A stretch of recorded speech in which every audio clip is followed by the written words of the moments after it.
October 14th, 1944. The skies surrounding Formosa erupt in chaos as Japanese aircraft swarm the American fleet. USS San Diego's 5-inch guns roar to life, sending a wall of flak toward the heavens. Explosions blossom around enemy torpedo bombers, one erupting into flames and plummeting into the sea. But there's no time to celebrate. As more aircraft push through the defensive screen, San Diego's guns blaze non-stop. Suddenly, a massive blast rocks her fellow cruiser, USS Houston, leaving her listing in a thick cloud of black smoke. San Diego intensifies her barrage, downing a second Japanese plane. The remaining attackers veer away, seeking easier targets. Moments later, USS Canberra is struck by a torpedo. With 2 cruisers crippled, the entire American offensive hangs in the balance. The fleet desperately need to protect her. The order comes. USS San Diego must escort the damaged vessels to safety. As she moves into position, guns still thundering, the Japanese planes circle back, intent on finishing their prey. Not on San Diego's watch. Her reputation as the unbeatable ship is about to face its greatest test. With hundreds of miles of hostile waters ahead and enemy aircraft lurking, San Diego stands as the last line of defense. The fate of the Pacific campaign rests on her guns. USS San Diego, an Atlantic-class light cruiser, was born out of the United States Navy's need for a versatile and powerful warship in the years leading up to World War II. Designed primarily as a destroyer leader and scout cruiser, San Diego would prove to be an exceptional anti-aircraft platform, a role that would become crucial as the war progressed. Laid down on March 27, 1940, at Bethlehem Steel Company in Quincy, Massachusetts, San Diego was part of a new class of cruisers that prioritized speed and firepower over heavy armor. At 541 feet 6 inches long, with a beam of 53 feet 2 inches, she displaced 6,000 tons. This relatively light construction allowed her to achieve speeds of up to 32.5 knots, making her one of the fastest cruisers of her time. San Diego's armament was impressive, particularly her anti-aircraft capabilities. She boasted 16 5-inch 38 caliber guns in 8 twin mounts, giving her one of the heaviest anti-aircraft broadsides of any cruiser in World War II. These guns could fire at a rate of 15 rounds per minute, creating a veritable wall of flak against enemy aircraft. Additionally, she carried 16 40mm Bofors guns and 16 20mm Ehrlichen cannons, further enhancing her ability to defend against air attacks. The ship was launched on July 26, 1941, and christened by Grace Legler Benbow, wife of Percy J. Benbow, then mayor of San Diego. As tensions rose in the Pacific, work on San Diego accelerated. She was commissioned on January 10, 1942, just a month after the attack on Pearl Harbor, with Captain Benjamin F. Perry in command. After completing her shakedown in Chesapeake Bay, USS San Diego traversed the Panama Canal in May 1942, joining the Pacific Fleet at a critical juncture. The Japanese had been advancing rapidly, and the U.S. Navy needed every ship it could muster.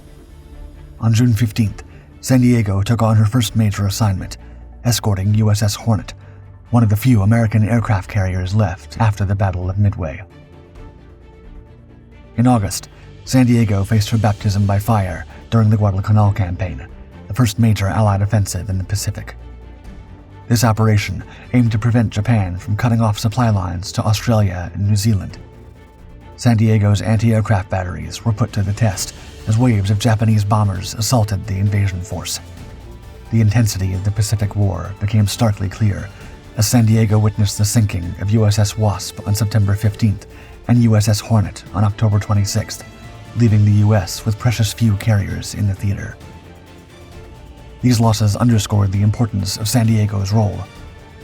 During the naval battle of Guadalcanal in November, she proved her worth. As Japanese bombers attacked USS Enterprise, San Diego's guns fired continuously, creating a barrier of anti-aircraft fire. Her effective defense helped keep Enterprise operational, preserving a vital asset in the Pacific theater and establishing San Diego's reputation as a dependable guardian. Despite seeing plenty of combat action, She had managed to survive 1942 without a scratch.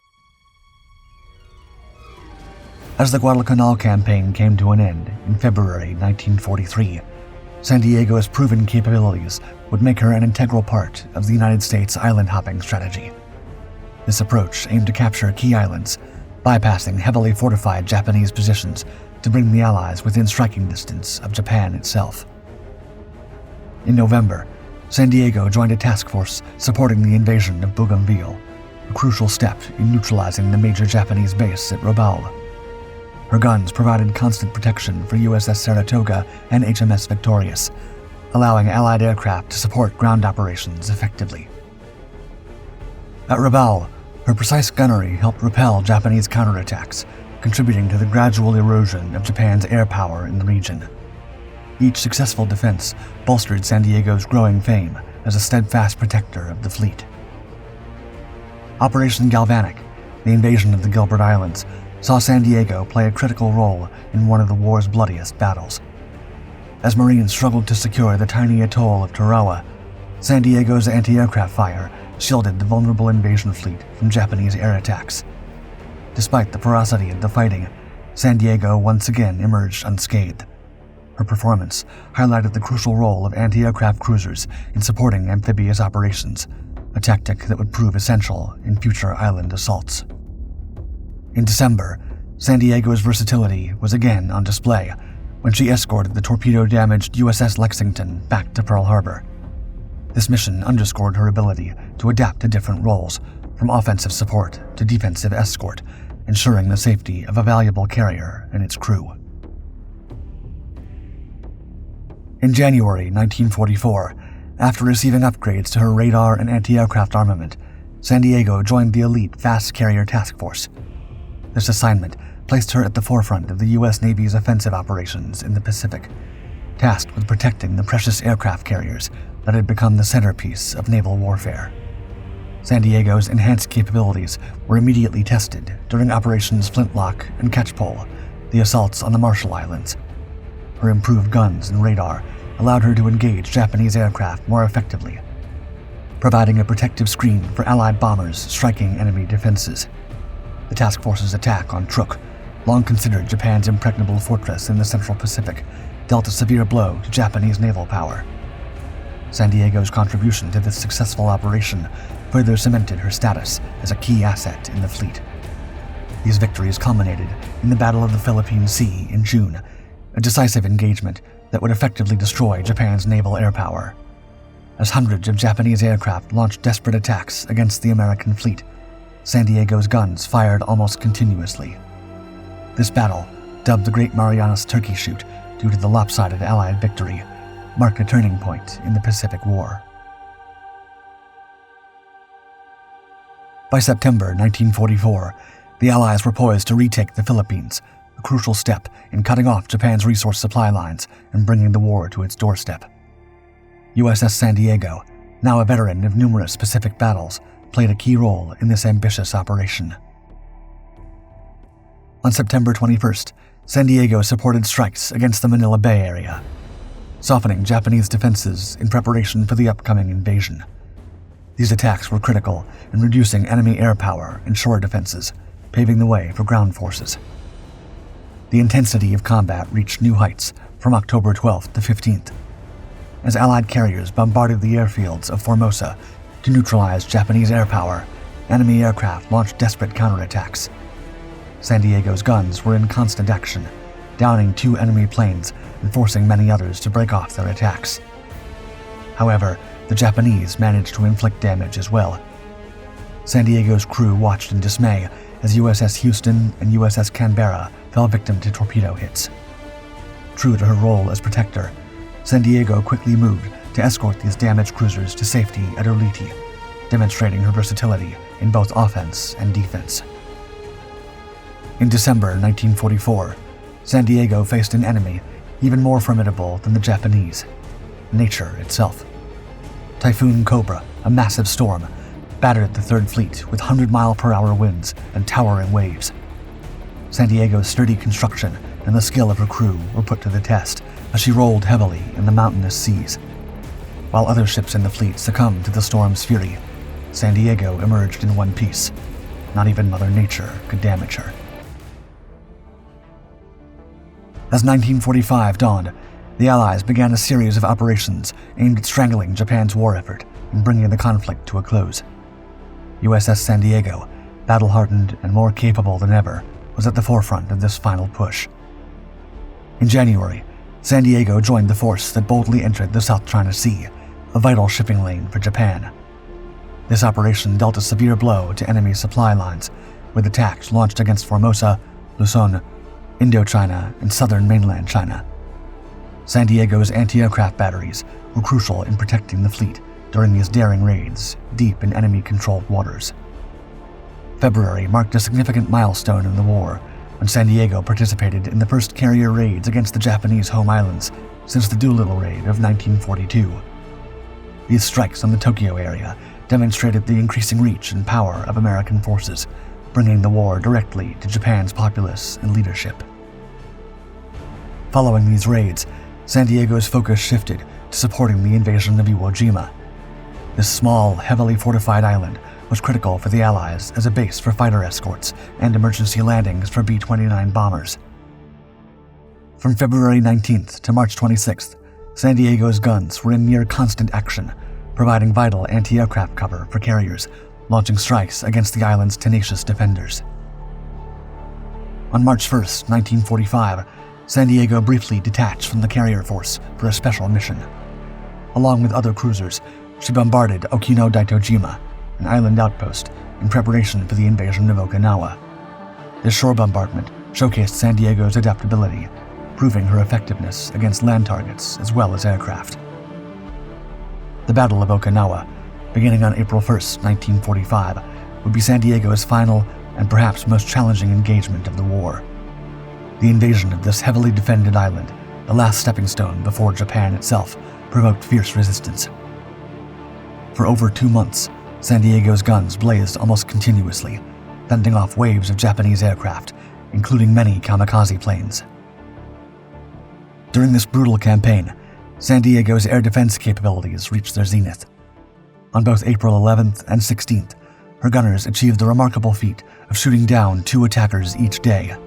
Beyond defending herself, San Diego played a crucial role in protecting ships damaged by kamikaze attacks, escorting them to safety while continuing to repel enemy aircraft.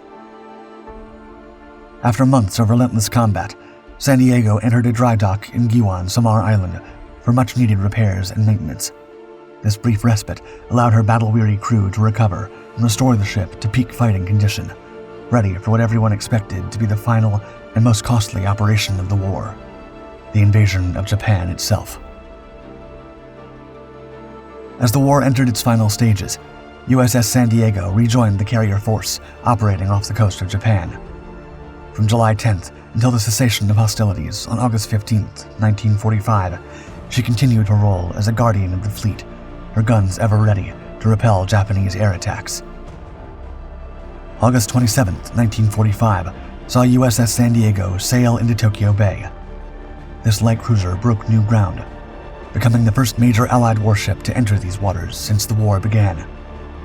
Her arrival signaled the close of Japan's wartime seclusion and the beginning of a new chapter. In the days that followed, San Diego played a part in the occupation of the Yokosuka Naval Base and witnessed the surrender of the Japanese battleship Nagato. On September 2, 1945, while not directly involved, she was present in Tokyo Bay as the instrument of surrender was signed aboard USS Missouri, officially ending World War II. Throughout her service in World War II, USS San Diego steamed over 300,000 miles in the Pacific Theater, earning an impressive 18 battle stars. She emerged from the conflict as one of the most decorated U.S. ships of the war, a testament to her effectiveness and the skill and bravery of her crew. Perhaps most remarkably, despite participating in nearly every major naval campaign in the Pacific and facing countless enemy attacks, San Diego never lost a man to enemy action. After the war, San Diego participated in Operation Magic Carpet, bringing American troops home from the Pacific. She was decommissioned on November 4, 1946, and placed in the Pacific Reserve Fleet at Bremerton, Washington. The ship that had survived some of the war's fiercest battles met her end in peacetime. On March 1, 1959, USS San Diego was struck from the Naval Vessel Register. In December 1960, she was sold for scrapping to Todd Shipyards in Seattle, Washington. Today, the legacy of USS San Diego lives on. Her bell is now housed aboard the current USS San Diego, the San Antonio-class amphibious transport dock. In 2003, a memorial was dedicated in San Diego Harbor, commemorating the ship and the men who served aboard her.